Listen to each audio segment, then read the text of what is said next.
네. YTN라디오 뉴스파이팅 김영수입니다. 이슈 인터뷰 3부 순서 이어가겠습니다. 앞서 언급을 드렸죠. 지금 국제 정세가 요동치고 있는 모습이네요. 우리가 어떤 외교 전략을 펼쳐야 할지 우수근 한중글로벌협회 회장이 직접 나오셨습니다. 어서 오십시오. 안녕하십니까. 네, 반갑습니다. 교수님 최근에 이제 중국 다녀오셨다면서요. 그제 밤에 돌아왔습니다. 네.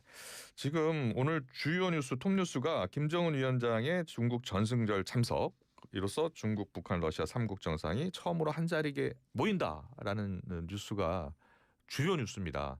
이 3국 정상이 모인다는 것 어떻게 봐야 돼요? 네, 이것은 뭐 지금 그 미국, 북한도 그렇고 러시아도 중국도 미국하고 좀 껄끄러운 관계지 않습니까?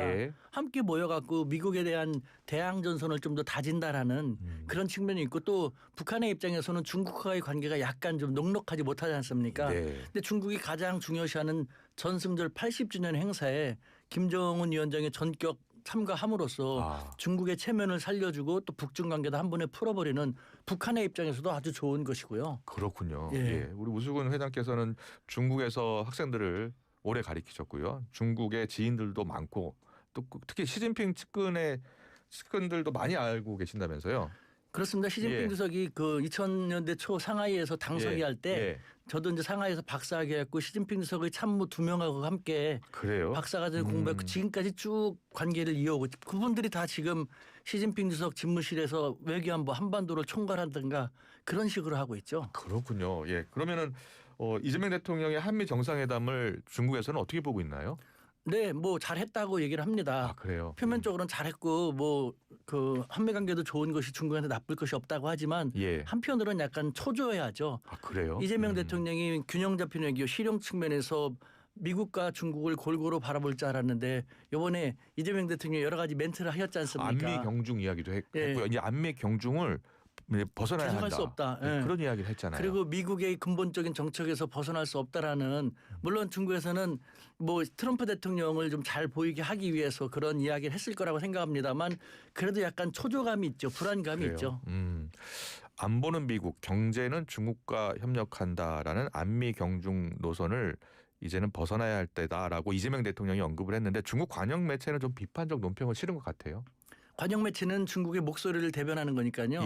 그러니까 이재명 대통령에 대해서 자기들은 꼼꼼히 파악하고 있으니까 중국과의 관계를 무시를 못할 것이라는 거 알지만 그래도 견제구를 한번 날린다라는 그런 측면이 있다고 생각합니다. 그렇군요. 이번 전승절 행사에 중국이 사실 이재명 대통령을 초청한 거 아니겠습니까? 맞습니다. 그러니까 그 한국 측의 입장에서는 1개월 전만 하더라도 제가 또 갔을 때 바로 그 사람들을 만나서 얘기했는데 중국은 어떻게든지 이재명 대통령을 초청을 원했고 하지만 우리는 미국도 봐야 되기 때문에 제가 이제 제안을 했죠. 그러면 이재명 대통령에게 실용적인 측면에서 참가하게 되면 엄청나게 많은 성과를 가지고 귀국할 수 있게끔 준비를 하자 해서 그 친구들하고 제가 서로 얘기해가지고 나중에 우리 측에서 제가 다 그 정보를 알려줬는데 참가하게 되면은 지금 한러 관계 안 좋지 않습니까? 푸틴도 오니까 한러 정상회담을 성사시켜주겠다. 한중 정상회담을 통한 한한령 해제는 물론이고 한한령 해제도요? 그러니까 한중 정상회담, 한러 정상회담 그리고 한중일 3국의 우호 협력 관계에서 한국이 리드하는 것을 중국이 적극 지지하겠다. 그리고 남북 관계도 그 이재명 대통령 남북관계를 중시하니까 그 당시 전승절에 체령회가 올지 그 윗선이 올지 아직 결정되지 않았지만 원한다면은 이재명 대통령 오시면은 남북관계의 만남도 자기들이 적극 추선하겠다. 이 4가지 선물을 제안했거든요. 그랬군요. 그래서 저는 그때 아직 확정되진 않았지만 김정은 위원장의 방중 가능성도 있다고 생각을 했고 중국은 그런 식으로 한국한테 많은 걸 주면서 집권 초기 이재명 대통령이 지지를 더 많이 받고 중국과의 관계를 더 활발하게 개선할 수 있는 준비를 하고 있었는데 뭐 한미 정상회담이 늦게 개최돼 가지고 이제 못 오게 하지만 지금도 이재명 대통령이 오신다면은 자기들은 일정을 다 바꿔갖고 한러 정상회담이라든가 한중 정상회담 그리고 남북 관계에 대한 어떤 대화 같은 것도 하기 위해서 노력할 거라고 생각됩니다. 그래요. 사실 이재명 대통령이 일본, 중국, 일본, 미국 방문하는 동안 우리 특사단이 있었잖아요. 특사단이 중부를 방문했잖아요. 근데 특사단이 시진핑 주석, 리창 국무원 총리를 못 만났다고 하더라고요. 그도 그럴 수밖에 없는 것이 제가 말씀드린 것처럼 지금 중국의 입장에서는 한중 관계를 대단히 중시합니다. 한국이 조그만 나라가 아니라 중견 강국이거든요. 또 미국과의 관계도 좋기 때문에 한국과의 관계를 계속 안 좋게 가면은 그래서 한국이 미국하고 더 가까워지게 되면 중국의 국익에 좋을 게 하나도 없거든요. 네. 그래서 어떻게든지 한중 관계를 풀고 싶어 하는데 지금 이재명 대통령이 초기니까 미국의 압박 때문에 미국에 대해서 여러 가지 좋은 얘기를 한다는 걸 알 수 있지만 예. 그래도 이건 좀 그렇다 해가지고 이번에 견제구를 날리는 일환으로 물론 시진핑 주석이라든가 리창 총리 다른 일정이 있었습니다만 뺄려면 충분히 뺄 수 있었거든요. 예. 근데 제가 이번에 가가지고도 그저께도 물어봤어요. 아. 야 한국을 중시하는 측면에서 시진핑 주석 한번 만나야 되는 거 아니야 했더니 아시지 않습니까? 예. 너무 뭐 중국만 일방적으로 뭐 해바라기처럼 한국에 매달리는 듯한 모습을 보일 수는 없지 않습니까라는 예. 그 표현이 의미하는 것은 알 수 있을 것입니다. 한국도 이제는 중국에 대해서 좀 마사지도 하는 모습을 보여라. 미국과의 관계도 알지만 예. 우리 중국도 있잖냐라는 그런 그래요. 메시지를 주는 것이었죠. 알겠습니다. 그 에이펙 정상 회의에는 시진핑 주석이 참석할 가능성이 높다라는 분석이 많은데 실제로 그럴 거로 보세요? 99.9999%는 참석합니다. 경주 에이펙 전반적으로 정상회의에? 오는데 그 이제 못 올 가능성이 점점 높아지고 있어요. 아 그래요? 우리가 일반적으로 간단히 냉철하게 생각하면 중국의 입장에서는 올 수밖에 없다는 걸 알 수 있습니다. 먼저 그 징후를 보면요. 예. 그 중국의 외교부 안에서 한반도 쪽을 담당하거나 아니면 한국에 있는 서울에 있는 주한 중국 대사관의 인사 이동이 다 금지됐습니다. 올해 지금 초부터. 현재? 예. 아. 왜 그러냐 했더니 시진핑 주석이 에이펙을 성공적으로 방한해야 되기 때문에 몇 년 만에 오지 않습니까? 그 준비를 위해서는 기존에 했던 사람들이 계속 해야 된다. 그래서 시진핑 주석의 에이펙 방한이 끝날 때까지 인사이동이 다 금지됐습니다. 그래요? 예.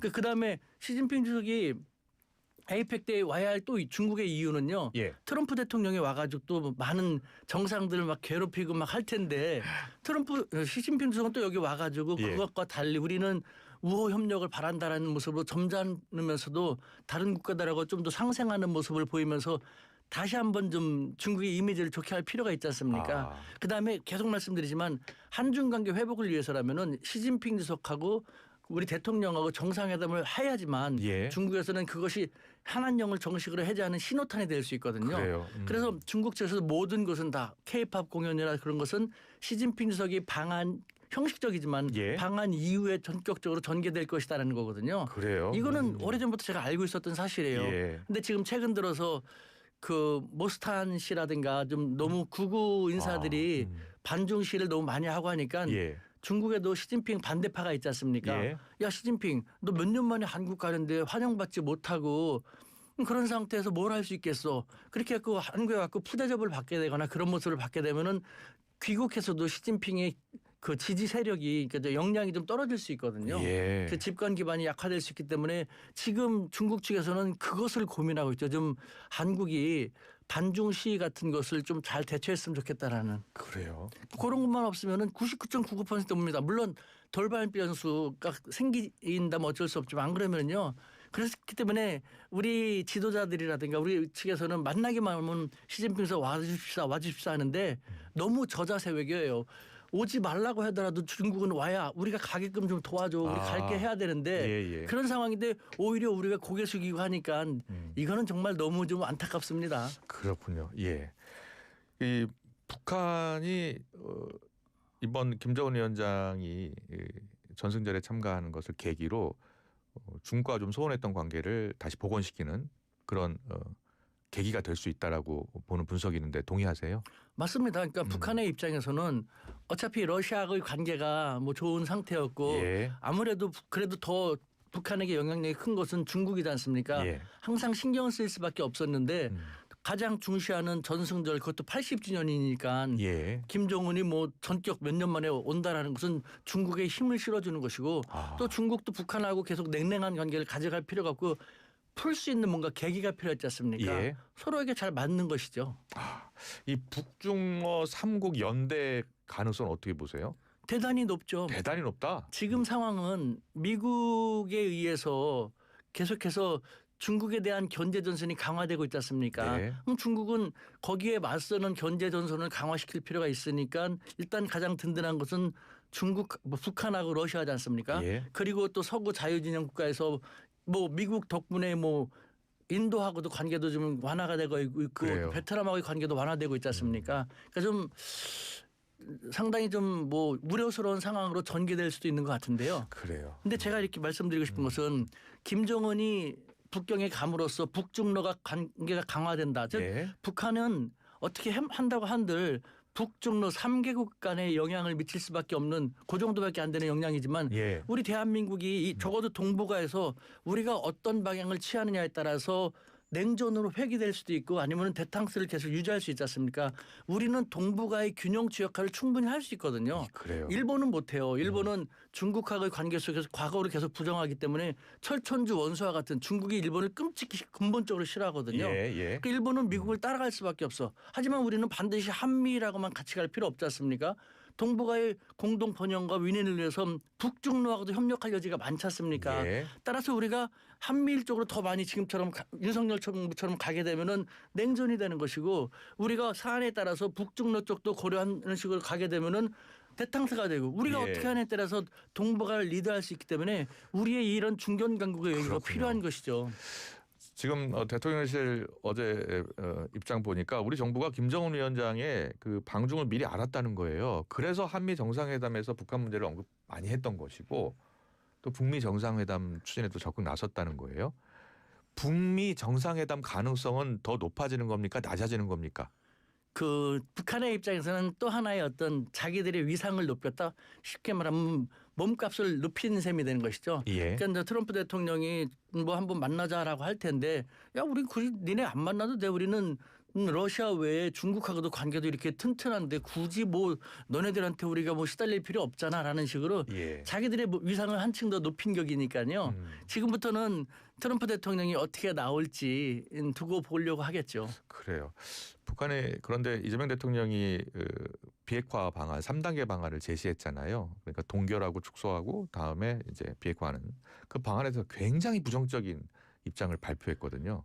저는 이재명 대통령의 실용 외교를 전반적으로 예. 뭐 이렇게 보면은 저도 공감하는 부분이 대부분입니다. 네. 근데 그 이 비핵화 3단계 방안 같은 거는 저는 실용적이지 않다, 현실적이지 않다라는 개인적인 생각이 있습니다. 그래요. 핵을 당장 갖고 있고 그 예. 현실입니다. 예. 그리고 또 이 핵이 없으면 자기들의 국가 안보가 어떻게 될지 뭐 그렇게 생각하고 핵에 매달리는 나라한테 비핵화하지 않으면 안 만나겠다, 대화하지 않겠다 하면은 저라도 핵을 포기하지 않을 거거든요. 그래요. 그러니까 동결한 상태에서 어느 정도 대화의 폭을 높이고 신뢰를 구축한 예. 다음에 그다음에 서로 감축한다라는 게 이런 식으로 나가야 되는데 처음부터 비핵화를 강조하면요. 그거는 정말 대화하기 쉽지 않을 겁니다. 예. 보니까 에이펙 정상회의에 김정은 위원장이 참석할 가능성은 낮아도 그 에이펙 정상회의 경주 에이펙 정상회의 기간에 판문점에서 북미 정상이 다시 만날 가능성 이야기가 나오더라고요. 어떻게 전망하세요? 저는 가능성이 충분히 있다고 생각합니다. 그러니까 김정은의 입장에서도 나는 그만큼 자신이 있다라는 걸 보여줄 필요가 있고 국제사회에 대해서 우리도 이상한 나라가 아니라는 걸 또 알릴 필요가 있고 예. 그다음에 이걸 계기로 그 미국하고의 관계를 좋게 다져가는 것은 나쁠 게 없지 않습니까? 예, 예. 그렇게 하면은 또 한국에 대한 자기들이 견제구를 날리는 것일 수도 있지 않습니까? 네. 따라서 아주 좋은 제안을 미국 쪽에서 계속 한다면요. 김정은 위원장은 못 이기는 척 하더라도 사실은 만나고 싶을 텐데 예. 나서겠죠. 그래요. 야, 정말 다음 달 에이펙 정상회의 때 시진핑 주석도 오고 트럼프 대통령도 오고요. 또 말씀하신 대로 뭐 판문점에서 북미 정상회담이 재개된다면 이 동북아 이 안보 환경은 큰 변화를 맞겠는데요. 예, 반드시 변화가 올 예. 것입니다. 다시 말씀드리지만 하지만 적어도 예. 우리가 뭐 윤석열 정부처럼 글로벌 중추 국가의 역량은 사실 현실적으로는 쉽지 않습니다. 네. 정치 경제의 역량으로. 하지만 이 동북아에서만큼은 우리가 아까 말씀드린 것처럼 리드할 수 있겠거든요. 예. 이 동북아 6개국 사이에서 우리가 어떻게 하느냐에 따라서 동북아의 판세가 상당히 많이 달라질 테니까 일단 북한이 그렇게 하면서 약간 그 완화의 분위기를 만든다면요. 예. 우리가 거기에 같이 더 완화시키는 그 과정 속에서 중국과도 더 많이 협력을 하고 중국과 러시아의 힘을 빌려갖고 북한과의 관계도 회복할 수 있는 우리는 이제는 조금 더 이전에는 가지 않았지만 예. 가야 할 길 우리가 중견 강국으로서의 당당한 외교의 길을 지금부터는 가야 할 필요가 있다고 생각합니다. 너무 아직도 저자세 외교가 너무 좀 안타까운 것이죠. 그래요. 중국의 한학령 해제 이번에 에이펙 정상회의 때 이재명 대통령과 시진핑 주석이 만나서 이 부분 문제 해결할 가능성이 높다고 보세요? 한한령 해제는 사실은 예. 한한령 문서로 뭐 한 것도 없고 그러니까 그래요. 해제할 것도 없습니다. 사실상 한한령을 한다고 해갖고 중국한테 도움될 것도 없거든요. 예. 한중 간의 경제 협력 관계가 떨어지게 되고 중국 경제도 안 좋지 않습니까? 네. 하지만 체면을 중시하는 나라 그렇게 됐으니까 뭔가 풀어야 될 계기가 있는데 그것은 이제 양국 정상이 만나서 우호적인 측면에서 악수를 하고 미소를 하게 되면은 그것이 이제 신호탄이 되는 거거든요. 그래요. 그러니까 한한령은 중국도 빨리 풀고 싶어 했고 예. 그 계기가 여태까지 없었기 때문에 주저주저하면서 여태까지 오게 된 것이죠. 자, 정리를 해보겠습니다. 그럼 지금 이재명 정부는 어떻게 해야 되겠습니까? 뭐 지금 그 요번에 한미 정상회담을 잘 했지 않습니까? 예. 그래서 중국이 그래서 견제고 날리는 것은 초조하고 불안하고 날 좀 보소 우리 좀 봐줘라는 거거든요. 그래요. 슬쩍 마사지를 우리는 이웃국가 중국을 당연히 소중히 하지 네. 하는 그런 시그널을 보이면서 그다음에 좀 당당하게 예를 들면 80주년 전승절 같은 경우도 시간이 촉박하긴 합니다만 예. 이웃 나라가 가장 소중히 하고 그다음에 이 동북아에서 가장 중요한 국가의 정상들이 다 모이니까 한국도 빠질 수가 없지. 미국 오해하지 마. 중국하고 개변적으로 어떤 정치 뭐 군사적인 협력을 도모하는 그런 측면이 아니니까. 예. 라고 하면서 대한민국 국익을 위해서는 정말 필요하니까라는 측면으로 좀 당당하게 한 걸음 한 걸음 중견 강국의 외교를 내딛는 것. 저는 이재명 대통령은 그렇게 하실 거라고 생각합니다. 네. 요번이 못 가신다 하더라도 향후는요. 그래요. 알겠습니다. 뭐 중국 전문가시니까 중국 상황 몇 가지 물어볼게요. 시진핑 주석의 칠각설이 한창 확산됐었잖아요. 지금은 어떻습니까? 그것도 정말 근거 전혀 없는 겁니다. 예를 그래요. 들면은 예. 몇 가지만 봐도 우리가 알 수 있어요. 말도 안 되는 것. 예. 예를 들면은 트럼프 대통령이 어떤 분입니까? 만약에 그 시진핑 주석이 집권 기반이 흔들린다고 하면은 야 시진핑 너 우리나라로 망명 와 내가 잘해줄게 그렇게 안 그랬을 하겠습니까? 가능성이 높겠네요. 그리고 또 예. 트럼프 대통령이 지금 만나자 미국으로 와라 하든가 아니면은 우리가 중국으로 갈게 진짜 그렇게 원하고 있지 않습니까? 예. 집권 기반이 흔들린다면은 그렇게 만나려고 하겠습니까? 아. 그리고 지금 시진핑 주석은 자기가 하고자 하는 행동을 다 하고 있지 않습니까? 예. 8월 달에 못되면 칠각될 것이고 9월 달에 중국 측은 그렇게 얘기하죠. 한국을 비롯한 서방 국가들이 중국이나 북한에 대해 여태까지 말했던 것 중요한 것 예측했던 것 10% 정도라도 맞은 적이 있냐고. 그렇게 자꾸 가짜뉴스 중국을 잘 모르면서 어떻게 중국하고 외교를 하고 중국하고 예. 거래를 하려고 하는지 참 안타깝다는 그 비아냥도 있는 것이죠. 최근 그 한미 정상회담에서도 이재명 대통령뿐만이 아니라 트럼프 대통령도 시진핑 주석을 언급하더라고요. 만날 때 같이 가자라고 이렇게 이야기를 하더라고요. 예, 알겠습니다. 그 미중 간 지금 그 관세 무역 협상이 계속 지연되고 있고 지금 연기되고 있잖아요. 중국은 어떻게 보고 있어요? 당당한 것이 자신감인 것이죠. 아, 그래요? 미국 트럼프 대통령은 누구든지 막 때리지 않습니까? 예. 큰 그 세계 최대의 인구 대국인 인도도 50%까지 관세를 해갖고 인도도 예. 발끈하고 있지 않습니까?